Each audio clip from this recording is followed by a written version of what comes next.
Bowl eligibility, something that has defined Virginia Tech football just as much as the things as special teams and defense. Virginia Tech has made its mark in the college football landscape for being a team that hasn't even won a national championship. From the 1993 Independence Bowl to the 2019 Belk Bowl, Virginia Tech has attained the longest active bowl streak in college football with 27.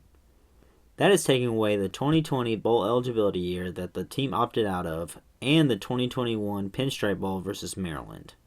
In those 27 years, Virginia Tech has had some historic victories that made the Hokies what they are today.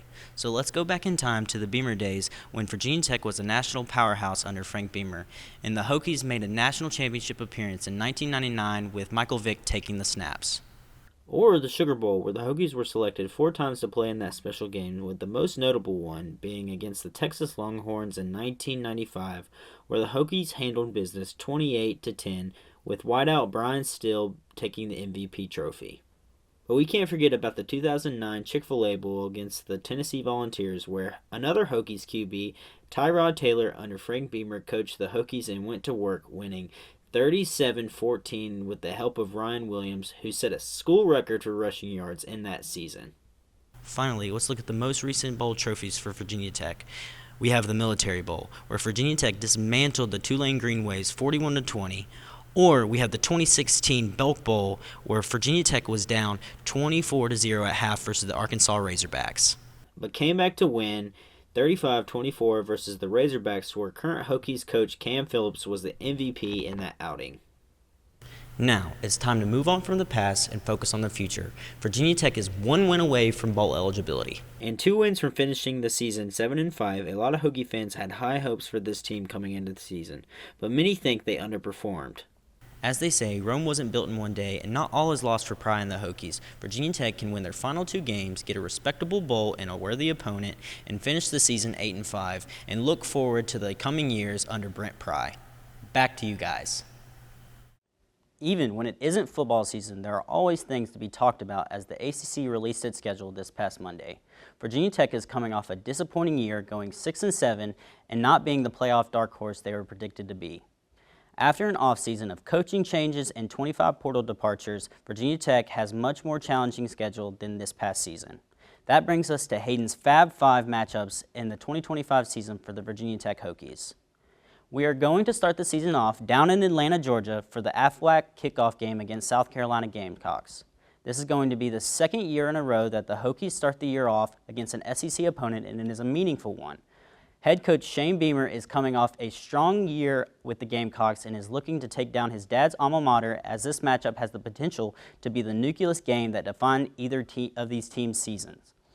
Moving on, just 6 days later, yes, I said 6 days, as there's another SEC opponent the Hokies are facing in a red-hot Vanderbilt Commodores team in Week 2 of the season. The Commodores will be bringing back Diego Pavia as they head to Lane Stadium for what many VT fans hope to get their payback for after an overtime loss to Vandy the season before. Now, let's fast forward all the way to Week 12 as the Hokies are going to be coming off a bye and are heading down to Bobby Bowden's field to face the Florida State Seminoles.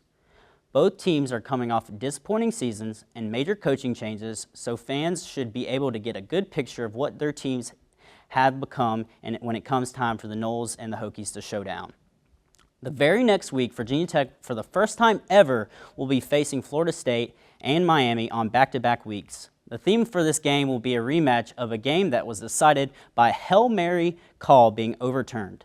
I'm sure Hokies fans would like to get this bitter taste out of their mouth as they take on a Carson Beck-led Hurricanes team. Finally, the game that has meant so much for fans as long as these schools have existed, the Commonwealth Clash. The Virginia Cavaliers have revamped their football program and have attained a top 25 transfer portal class with help of a multi-million-dollar donations from an anonymous donor. Since becoming Virginia's head coach, Tony Elliott has been undefeated after coming off of a bye, so I'm sure Wahoo fans are excited for a matchup in Charlottesville coming late this year. These games will be the most critical in determining the Hokies' success in 2025. Pry and the Hokies look to rebuild a program to what it once was and prove they belong among the conference's elite. Back to you guys. UNC wins, and they win huge as the Tar Heels keep their March Madness hopes alive as they smack the Virginia Tech Hokies 91-59 at Castle Tuesday night. The Tar Heels and the Hokies were neck and neck to start the game, with each team throwing punches, tying the game 23-all near the end of the first half.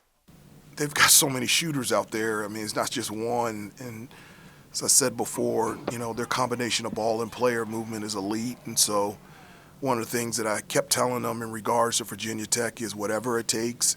But after a timeout, UNC started to dig in deep on defense, only allowing 6 points in the last 8 minutes, and R.J. Davis ended the half with 15 points alone by himself. We have consistent, sustained minutes of playing well on both ends of the floor, and it's allowing us to extend the lead. And I think the more that we do it, the more confidence that we're getting from it.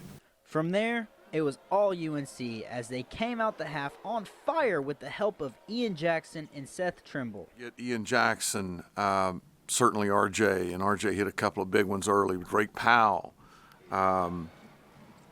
You've got to get to their body. Yes, his play did take us to another level.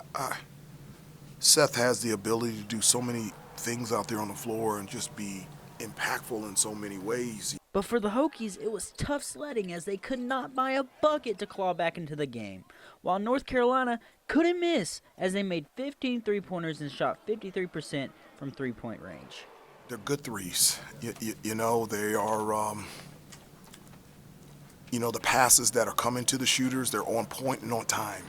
North Carolina will face the number 2 team in the nation in the Duke Blue Devils this Saturday at 6:30 p.m. for their home finale, while the Virginia Tech Hokies will have another opponent in the number 11 Clemson Tigers on the same day at 6 p.m. For 3304 Sports, I'm Hayden Talbert. It was a late night in Castle Coliseum, but there was no shortage of intensities from these two teams as the Louisville Cardinals take down the Virginia Tech Hokies 71-66. Louisville was red hot from the start as they made their first 5 shots to jump to an 11-0 lead early in the game. I haven't called timeout in the first 5 minutes 3 times in my career. But go down 11 at home to the Cardinal, I thought probably better get one. But that didn't discourage the Hokies as Ben Burnham, playing against his former coach, lit the fire for Virginia Tech as he had 13 points and hit 3 shots from beyond the arc. We're down 11 to start the game, and thank goodness here comes Burnham in to steady the ship a little bit. We go into the half down 8.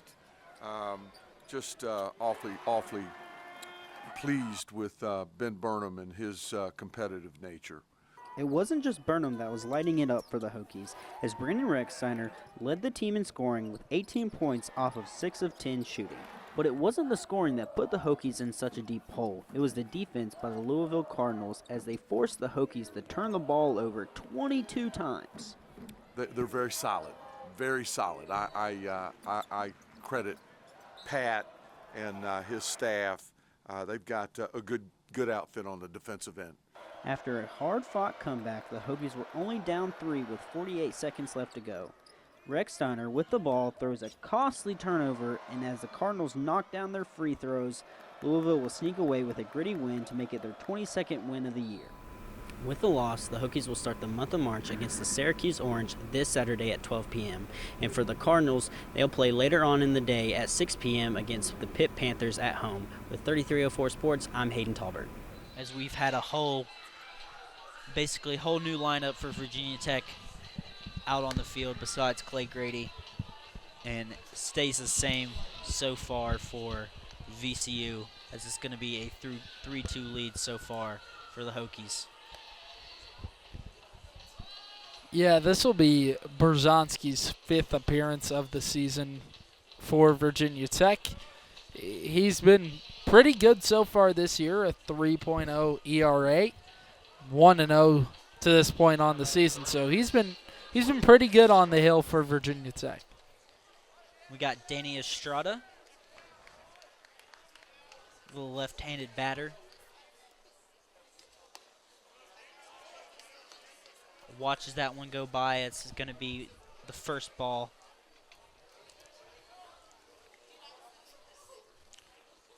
Berzonski on the bump. fires one right down the middle for the strike. Runners on first and second.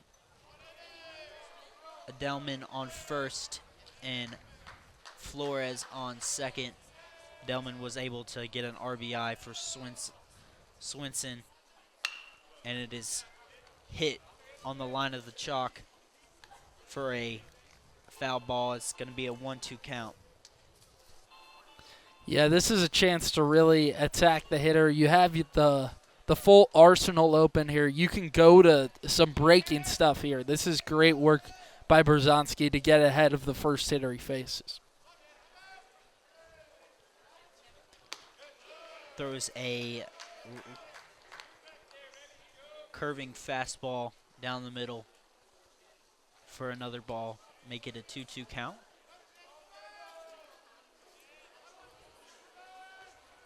Berzonski checks second as he catches a straight swinging for the kill, as it's going to be 1 out so far for Virginia Tech. As coming up to home plate, it's going to be Carter Ricci, third baseman, averaging .174. Had 2 at-bats so far. A fly out to center field, and then a strikeout in the 4th inning, as it's going to be a strike so far on Ricci. Berzonski sails it to the right, as it's going to be a 1-1 count.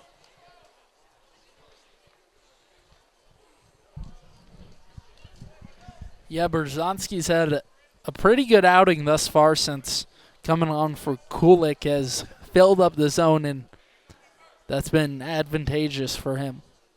Berzonski hits it, and it's a high foul ball. Dings right above our heads for a 1-2 count.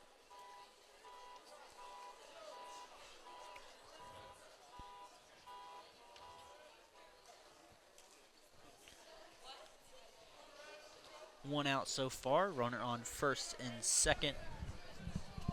Berzonski checks Ricci. Slings it a bit low, as it's a curveball. Goes under the knees of Ricci to a 2-2 count. Yeah, and that's a pitcher just trying to get the guy to bite down in the dirt. It's pretty well executed, keeping it down, not allowing Ricci to get any piece of it. But that's going to be a fastball right down the middle. Catches Ricci looking for the backwards kill.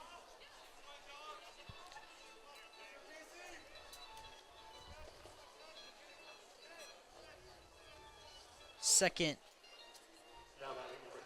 backwards cave for the game for Ricci. Not having a good day so far. Only 3 at-bats and not getting a hit on either of them. Coming in for the Rams, Kleinman, as it's pitched right down the middle by Berzonski, but it's not for the umpire's liking. Going to be a 1-0 count so far for Kleinman. The catcher, the shortstop, number 13, averages a .22, appeared in all 11 games so far, 36 at-bats prior to this game, 6 runs and 8 hits. As he swings hard on that one to make it a 2-1 count. 2 outs so far. Berzonski checks second and first. Slings one as a high fly ball to first base, as Slade picks it up and catches it to retire the inning,